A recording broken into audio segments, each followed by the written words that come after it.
They called her a gold digger, a woman who only wanted his wealth. But when Caleb Warren was trapped between life and death, the truth came alive. Harper Lane fought every obstacle, every judgment, every doubt to save the man she loved. This is the story of sacrifice, courage, and love that no one saw coming. Harper Lane never imagined love would make her feel so alone. When she married Caleb Warren, the man who once brought her sunflowers every week and wrote poems on napkins, she thought she was stepping into a world where love mattered more than anything. But the moment she said, "I do," she realized she was stepping into a war. Caleb came from old wealth, the kind that left last names on university buildings. Harper, she came from a small-town diner where tips kept the lights on. His mother, Margaret Warren, never bothered hiding her feelings. "Girls like you see a wedding ring as a bank account," she scoffed the first time Harper entered the mansion. Every family dinner turned into a silent interrogation. Every smile from Margaret felt like a warning. Rumors spread quickly among the elite circle. "She's after his money. He could do so much better." She trapped him.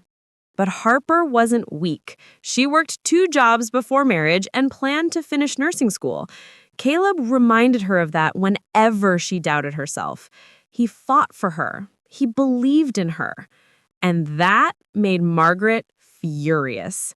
Caleb tried to protect Harper from the hate, but the stress was slowly getting to him. He stopped painting, the passion he once dreamed of turning into a career. His laugh faded. He apologized too much. Still, Harper stayed gentle. At night, when Caleb couldn't sleep from anxiety, she would trace the freckles on his arm and whisper, "We'll build our own life, no matter who tries to tear us apart." But despite their love, Harper could feel a storm building, one she wasn't sure they were strong enough to survive. That storm arrived one rainy night. Caleb didn't come home from work. Harper's phone rang, a number she didn't recognize. She answered with shaking hands. "Is this Mrs. Warren? Your husband. He's been in an accident." The words shattered everything. By the time she reached the hospital, Caleb was unconscious, broken and still. Machines breathed for him. Doctors spoke in cautious fragments. And Margaret Warren stood there, not crying, but glaring. "This is your fault," she whispered coldly, "and don't expect our money to fix it." Harper's heart cracked, but she wasn't leaving. Not now. Not ever. She took Caleb's hand and promised, "Whatever it costs, I'll save you." She had no idea how high the cost would be. The hospital hallway smelled of disinfectant and fear. Harper sat beside Caleb's bed, her fingers wrapped around his limp hand. His skin was cold, his heartbeat steady only because of the machines keeping time for him. Tubes and wires covered him like a cage, one he couldn't escape. The doctor's words still echoed. Severe head trauma. No guarantee he'll wake up soon. Harper swallowed back tears. She needed to be strong, for both of them. Outside the room, she heard Margaret's heels striking the floor like gunshots. "I warned him she'd ruin his life," Margaret hissed into her phone. "Now look what's happened." Harper closed her eyes, trying to tune it out. Later, the hospital administrator approached, payment discussions already starting. Insurance only covered part of Caleb's treatment. Surgeries, specialized equipment, therapy, they all carried staggering costs. Harper tried calling Margaret, knowing the Warren family had the financial power to solve this instantly. Margaret looked her straight in the eyes and smiled, but the kind of smile that burned. "You wanted him? Then you take care of him." We don't pay bills for people who trap their way into the family." Harper's voice trembled, but she spoke anyway. "I didn't marry him for money. I married him because I love him." Margaret leaned closer, whispering like venom, "Then prove it."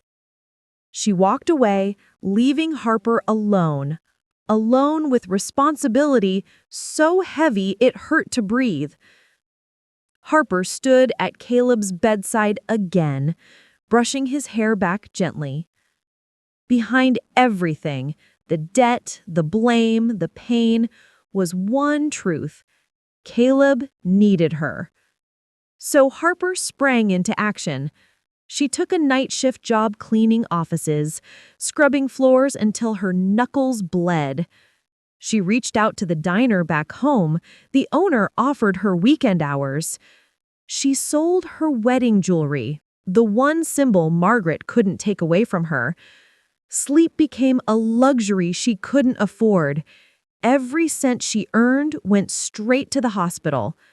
Nurses admired her strength. Doctors wondered how she kept going. But Harper didn't tell them she barely ate, saving every dollar to buy Caleb more time to live.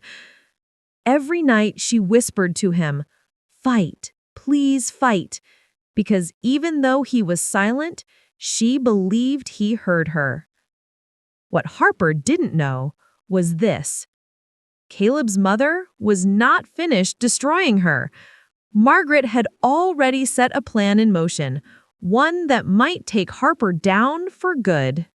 Weeks passed, but nothing changed inside Caleb's hospital room. He still slept beneath cold lights and quiet machines. Doctors said his brain was resting, but to Harper, it felt like he was trapped, lost somewhere he couldn't return from alone.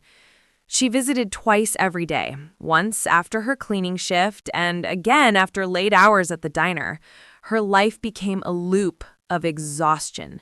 Work, hospital, debt, repeat. Bills started arriving like thunder, louder and closer each week.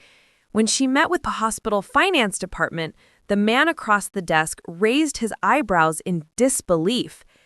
"You're the one paying these? Alone?" Harper nodded, though her hands trembled, hidden under the table. "I promised him I'd take care of him." The officer, Dr. Lucas Reed, studied her for a moment. Not with pity, but respect. Still, he warned her, "If payments stop, treatment stops." Harper's stomach twisted. She signed new agreements, adding to the growing mountain of debt. She didn't even know how much she owed anymore. The numbers were too big to process. At home, a tiny rented room now stripped of anything valuable, she opened her phone, and her heart shattered again. Social media exploded with venom from Caleb's wealthy circle. Posts, comments, laughing emojis. She married him for money. Gold digger can't dig anymore, husband in coma. She set him up. Someone even posted a picture of her old engagement ring, the one she sold to pay for Caleb's medication, mocking her for being cheap. She closed the phone, fighting tears that blurred her vision. She thought about deleting everything, disappearing, but Caleb needed her, and that was enough. Each night she sat by his bed and talked to him. She told him about the customers who mistook her for a teenager, about how her mop smelled like lemon but never brought joy, about how much she missed his stupid sunflower poems. She hoped somewhere in the corners of his broken brain he could hear her. One night, Margaret walked in unexpectedly. Her eyes scanned the room and the chart, showing Harper as the only financial guarantor. Something dark flickered in her expression. "So it's true. You have nothing left to take." Harper stood taller, shoulders back, despite her fear. "I still have him." Margaret smiled slowly, dangerously. Not for long. She left a final warning hanging in the air, a promise of destruction. Harper felt the chill all the way to her bones. Because Margaret Warren wasn't a grieving mother. She was a storm, and Harper was just beginning to see the lightning. Harper thought she understood exhaustion, but she had never known this kind, the kind that made the world blur and tilt whenever she stood too fast. Sleep came in minutes, stolen on bus seats or cold hospital chairs. Her body survived on cheap coffee and hope alone. Still, she pushed on, until the night she couldn't anymore. Harper had just finished disinfecting another floor of corporate offices, chemicals burning her eyes, when her phone rang. The hospital. But when she answered, there was only silence on the other end. Panic overtook reason. She dropped her mop and ran, breathless, dizzy, all the way to the hospital entrance. Her legs screamed, her vision flickered, and her heart hammered painfully against her ribs. She reached Caleb's room door, and then everything went black. Harper collapsed, hitting the floor hard. The world muted, voices drowned beneath a rising hum in her ears. Nurses rushed to her, lifting her gently as consciousness faded in and out like a faulty light. When she finally woke, she was lying in a spare hospital bed, an IV in her arm, pumping hydration into her weakened body. Beside her stood Dr. Lucas Reed. He looked furious, but not at her. "You've been keeping this hospital running on your shoulders," he said quietly, "and no one even knows." Harper tried to sit up, tears stinging her eyes. "If I stop, he stops. I can't let that happen." Lucas shook his head in disbelief. Where is his family? They have the money. They should be helping. His sentence cut short when the door opened. Margaret Warren walked in, immaculate as ever, like she wasn't standing over the ruins of two lives. She didn't look at Harper. No concern, no humanity. She looked at Lucas. "Why are you wasting resources on someone who doesn't belong here?" Harper froze. Lucas took a step forward, protective, unwavering. "Mrs. Warren, Harper is the only one funding your son's care. Without her, Caleb's treatment ends today." Margaret blinked, stunned for a moment by the truth she never expected to hear spoken aloud. "Impossible," she spat. "We have insurance, family funds." Lucas cut in sharply. "You personally blocked every dime." The room fell silent. Margaret's mouth opened, then closed, her expression cracking under the first blow of reality. The truth was out, and Lucas wasn't done. If Harper hadn't taken on every bill, Caleb would have been transferred to a lower care facility weeks ago, maybe worse. Margaret's gaze finally fell on Harper, but the pain there wasn't guilt. It was rage, as if Harper's sacrifice was an insult. Harper whispered, voice weak but steady. "I love him. That's something you'll never understand."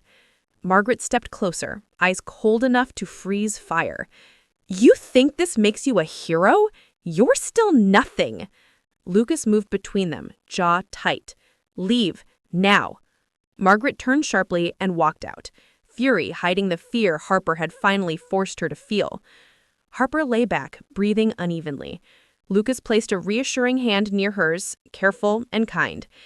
"You're stronger than all of them," he said. But Harper wasn't sure, because even strength has limits, and hers was nearly gone. The morning light filtered through the hospital blinds, soft and almost cruel.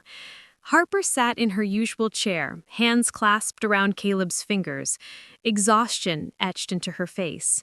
She had been here so long she barely remembered what the outside world felt like. Then, a flicker. Caleb's eyelids trembled. Harper froze, heart hammering. "Caleb," she whispered, brushing a lock of hair from his forehead. He blinked again, slower this time, and then he looked at her, really looked at her. Harper's tears came unbidden, streaking her tired cheeks. "Harper." His voice was raspy, weak, but unmistakably his own. Harper leaned closer, trembling with relief. "I'm here. It's okay," she said, voice breaking. For the first time in weeks, Caleb's eyes roamed the room. He saw the tubes, the machines, and the exhaustion on Harper's face. Then he heard it, the whispers, the words he had missed in his coma. Nurses talking, Dr. Lucas quietly explaining, and then Margaret. "You're just an opportunist," she had said over the phone. "You're ruining his life." Caleb's gaze snapped to Harper. His confusion was laced with fury. "Harper, you were paying?" Harper shook her head, swallowing back sobs. "Yes, every cent, every bill, every surgery, every medication. You wouldn't even know without me." The silence that followed was deafening. Caleb's hand trembled as he reached for hers. "Why didn't you tell me?" "Because I wanted you alive, not distracted by everything else. You had to fight, and I had to make sure you could." Caleb's eyes filled with tears, for the first time in years, unguarded and raw. He had never realized how much Harper had done, how much she had sacrificed. He turned toward the door, where Margaret had just arrived, unaware that Caleb was awake. Her eyes widened as she saw him, his gaze sharp, protective, and unwavering. "Mother," he said slowly, "do you see what she's done for me?" Margaret stammered, trying to form words, but Caleb's hand lifted in a firm, silent command. "Stop." He turned to Harper, voice steady, filled with love and gratitude. "You saved my life in every way possible. You're my wife, my partner, the only person I trust with everything. I'll never let anyone disrespect you again." Harper's chest ached, but relief flooded her. All the whispers, the exhaustion, the judgment, it had led here. Margaret's fury faltered as she realized she had been wrong, but Harper didn't wait for apologies. She didn't need validation from a woman who had tried to destroy her. She simply squeezed Caleb's hand, smiled through her tears, and whispered, "We're finally together. That's all that matters." And in that moment, the power shifted. The woman who was once called a gold digger became the hero of her own story, not because of wealth, but because of unwavering love, courage, and sacrifice. The hospital room was quiet, filled with a soft hum from the machines that now no longer felt menacing. Caleb sat upright, still weak but alive, and Harper adjusted the blanket around him with careful hands. Outside, Margaret Warren waited, pride bruised, ego wounded, but curiosity undeniable. She had watched the events unfold, realizing too late the depth of Harper's sacrifices. When Harper stepped into the hall, Margaret's voice trembled, a mix of anger, fear, and awe. I didn't understand." Harper looked at her calmly, strength radiating despite weeks of exhaustion. "You never tried to understand. That's fine. But my loyalty, my love, and my work aren't for your approval." Margaret blinked, searching for a retort, but Harper didn't give her one. She didn't need to. Her actions had already spoken louder than words. Caleb stood beside her, steady now, his hand resting on Harper's back. "Mother," he said firmly, "Harper saved my life. She never sought anything from us. She gave everything she could and more. She deserves respect." Margaret's eyes darted between the two of them, guilt simmering under the surface. She opened her mouth, then closed it. A small, reluctant nod replaced the apology she couldn't fully say aloud. Harper didn't wait for accolades or recognition. She turned toward Caleb, letting the tension of the past weeks melt away. "We have a new life to build," she whispered. "And it starts with us. Nothing else matters." Caleb smiled, the first real smile in weeks, filled with warmth and relief. "Together," he agreed. The couple left the hospital hand in hand. Harper had learned something vital. Love wasn't about money, approval, or external validation. It was about courage, sacrifice, and unwavering loyalty in the darkest moments. Margaret Warren remained behind, silently reflecting on the woman she had underestimated. It was a painful lesson, but one she would never forget. Harper didn't need revenge or closure. Her dignity, her love, and the life she saved spoke for itself. Weeks later, Harper and Caleb moved into a small, cozy apartment. Modest, but filled with laughter, love, and hope. Harper resumed her studies, finally free from judgment. Caleb recovered fully, becoming stronger than ever, both physically and emotionally. One evening, as the sun set over the city skyline, Harper looked at Caleb and said, "We did it. We survived everything, and no one can take this from us." Caleb kissed her forehead gently. "You were the hero, Harper. Always." Harper smiled, feeling the weight lift from her shoulders. For the first time, she was truly free, respected, loved, and undefeated. The whispers of gold digger had faded, replaced by the undeniable truth she was the heart, the strength, and the unwavering soul who saved the man she loved. And in that truth, Harper found everything she had ever wanted. Harper Lane proved that love is more than words. It's sacrifice, resilience, and unwavering courage. She was judged, doubted, and misunderstood, yet she never gave up. And in the end, the truth silenced every whisper, and love finally won. If this story moved you, don't forget to like, share, and subscribe for more emotional tales of hope and courage.